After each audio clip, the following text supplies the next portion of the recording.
அனைவருக்கும் வணக்கங்க. இன்றைக்கி நம்ம பானு ட்ரெடிஷன் சேனலில் சளி இருமலை தடுக்கும் தூதுவளையை வச்சு சாதம் எப்படி செய்யலான்னு இந்த வீடியோவில் பார்க்கலாம். பாருங்கள், இதாங்க தூதுவளை. இது மழைக்காலத்தில் நல்லா நம்மளுக்கு வளரும். இது ஒரு தொட்டியில் வச்சா கூட சீக்கிரம் வளர்ந்துடும். இந்த தூதுவளை ஒரு கட்டு எடுத்துக்கோங்க. இதில் நம்ம இலையை மட்டும்தான் யூஸ் பண்ணணும்.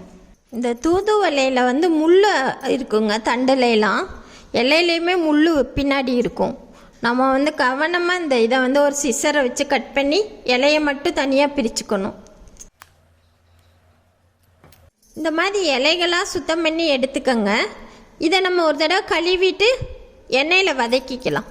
இப்போ ஒரு பாத்திரத்தை அடுப்பில் வச்சுருக்கேங்க. அதில் கொஞ்சமாக எண்ணெய் ஊற்றிக்கிறேன்.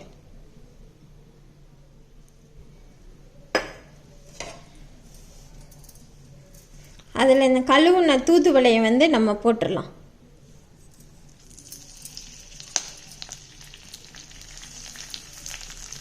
அதோட பச்சை மிளகாயும் நான் சேர்த்துறேன்.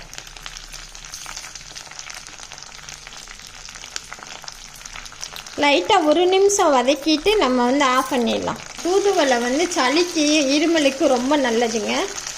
எவ்வளோ சளி அதிகமாக இருந்தாலும் இதை தொடர்ந்து 3 நாள் சாப்பிட்டு வந்தோம்னா உடனே சளி குறைஞ்சிரும், இருமலும் நின்றும். இந்த தூதுவளை வதங்கிலே நல்ல வாசனையாக இருக்குங்க. இப்போ போதும் வதங்கினது, ஆஃப் பண்ணிடலாம். இதை ஆறினோன்னா நம்ம மிக்சி ஜாரில் போட்டு லைட்டாக ஒரு தடவை விப்பர் பண்ணி எடுத்துக்கலாம். இந்த மாதிரி 1-2 அரைச்சி எடுத்துக்கோங்க. தண்ணி சேர்க்கக்கூடாது. இப்போ எப்படி செய்யலான்னு பார்க்கலாம். இப்போ அதே பாத்திரத்துலேயே மீத இருக்க எண்ணெயை சேர்த்துருங்க. எண்ணெய் காஞ்சோன்னு நம்ம கடுகை சேர்த்துடலாம். இந்த சாதத்துக்கு கொஞ்சம் எண்ணெய் ஒரு 2 ஸ்பூன் கூடவே ஊற்றுங்க. நல்லெண்ணெய் தான் சேர்க்கணும். அடுத்து பூண்டை சேர்த்துக்கலாம்.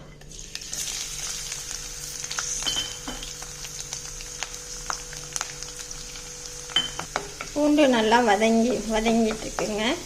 இப்போ இதோட நம்ம அரைச்ச அந்த தூதுவளை இதை சேர்த்துடலாம். பச்சை மிளகாயும்.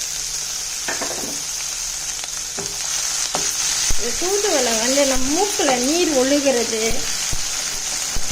வாயில் அடிக்கடி வாமிட் வர மாதிரியே இருக்கும். அந்த மாதிரி இருக்கிறதுக்கெல்லாம் தூதுவளை ரொம்ப நல்லதுங்க. கபத்தை குறைக்குது. இருமல், நமைச்சல், காதில் நமைச்சல் எடுக்கிறதுக்கும் இந்த தூதுவளை ரொம்ப நல்லதுங்க. நல்லா வதக்கிடணும் எண்ணெயில். அப்போ தான் அந்த இது வாசனை நல்லா இருக்கும். நம்மளுக்கு சாப்பிடவும் சாதம் ரொம்ப டேஸ்ட்டாக இருக்கும். அடுத்து இதோட சின்ன வெங்காயம் நறுக்குனதை சேர்த்துக்கலாம்.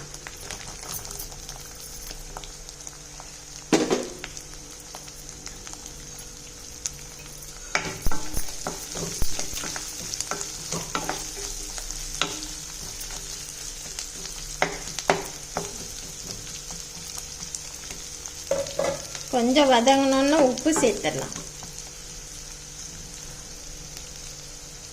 உப்பு மஞ்சத்தூளும் சேர்த்துறேன்.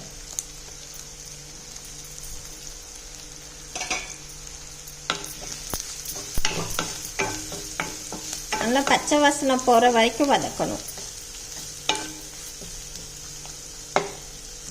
வெங்காயம் நல்லா வதங்கிச்சுங்க.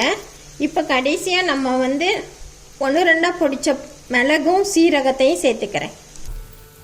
இந்த சாதம் ஒரு மருந்து மாதிரிங்க. இது மழைக்காலங்களில் மற்றும் மழை மற்றும் பனிக்காலங்களில் இதை அடிக்கடி நம்ம வாரத்தில் ஒரு தடவையாவது செஞ்சு சாப்பிட்டோம்னா நோய் எதிர்ப்பு சக்தி நல்லா நம்ம உடம்புக்கு கிடைக்கும். பூண்டு எல்லாம் சேரையில் நம்மளுக்கு உடம்புக்கு சளிக்கு ரொம்ப நல்லது. நல்லா எல்லாமே வதங்கிச்சுங்க. இப்போ இதோட சாதத்தை சேர்த்துடலாம்.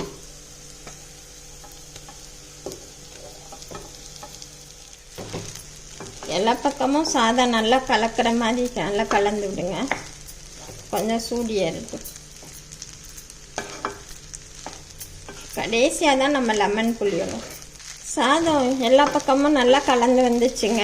இப்போ கடைசியாக நான் வந்து லெமனை சேர்த்துடலாம். லெமன் ஜூஸ் ஓடணும், ஃபுல்லாக நம்ம சேர்த்துடணும்.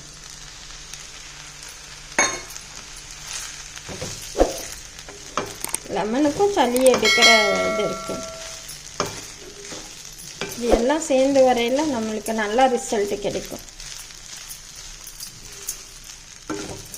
லெமன் சேர்த்தோன்னா நம்ம அடுப்பை ஆஃப் பண்ணிடலாங்க.